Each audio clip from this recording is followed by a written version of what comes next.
The Defund the Police movement is routinely delegitimized and denigrated on MSNBC, and not just the concept, but also those who promote it, activists, protesters.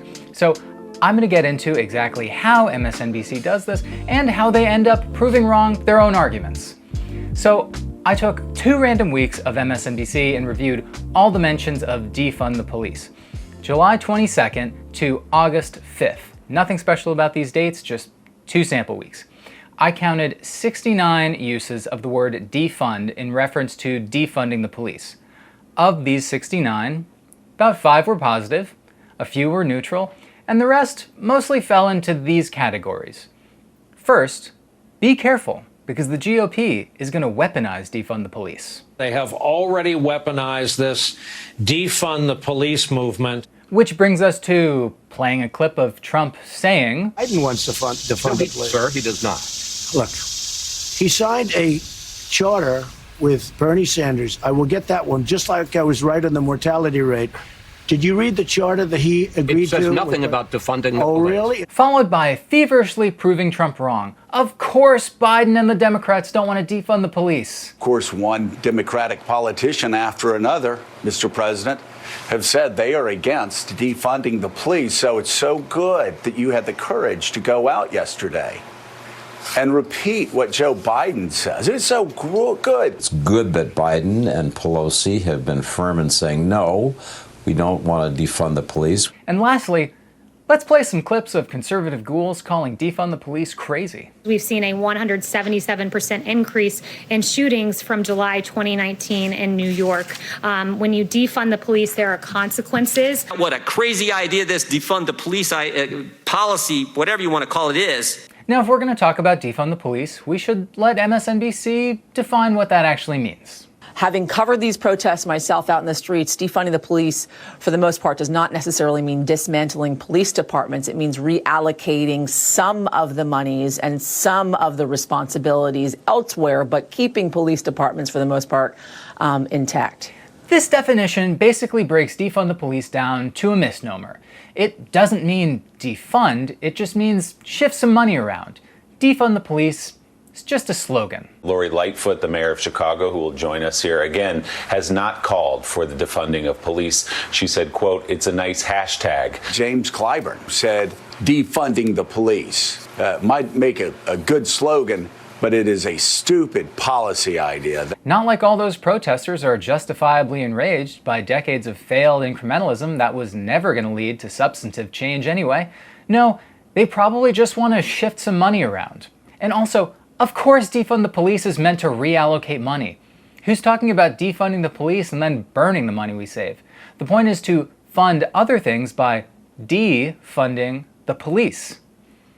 The result of all of these arguments, defining defund the police as simply a reallocation of funds, reducing it to just a slogan, reminding the audience how mainstream Democrats don't actually support it, the net effect is that protesters look juvenile, impulsive, naive, and like they don't know what they're actually talking about, which is incredibly frustrating because all of the protesters and activists I've encountered know exactly what they're talking about. How long have you been part of this encampment here, and what kind of activities are you participating in?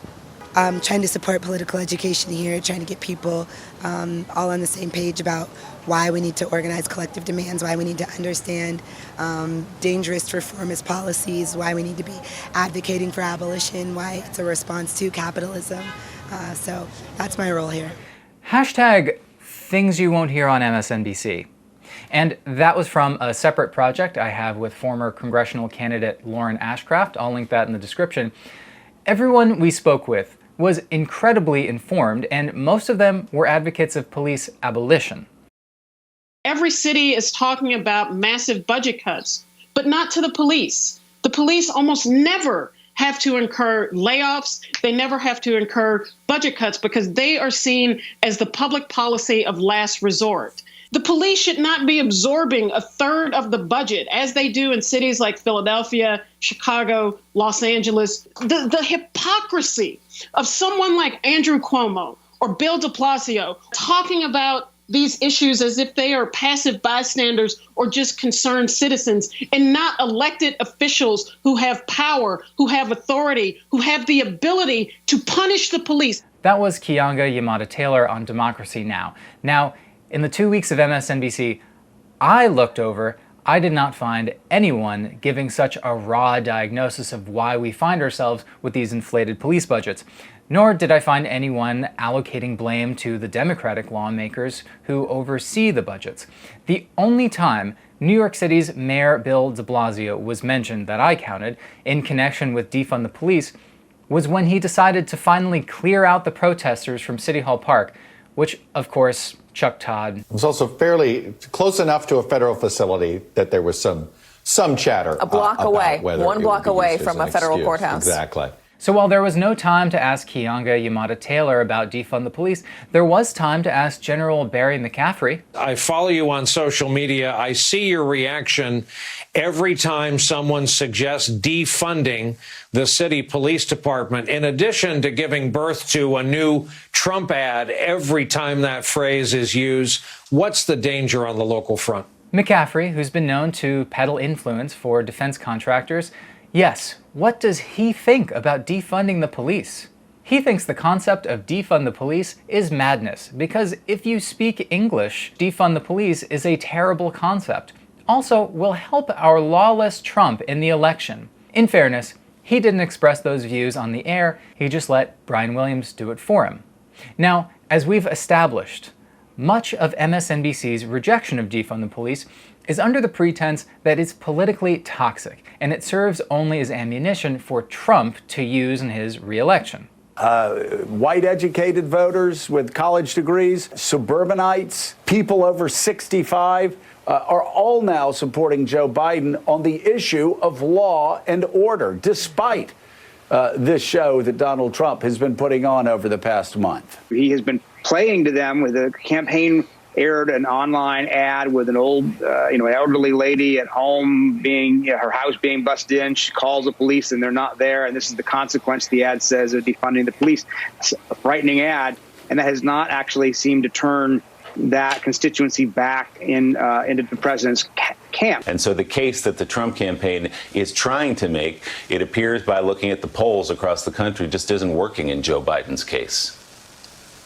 It's not. Which means that because a handful of wealthy MSNBC hacks worry out loud to their viewers about something that polling says is nothing to worry about, defund the police becomes toxic. Not to the people for whom they worry about it being toxic, but to new people, liberals, MSNBC viewers who probably think that slashing police budgets is just fine. It's now toxic to them because some retired general said that Trump will use it against Democrats, something that MSNBC just proved is nothing to worry about.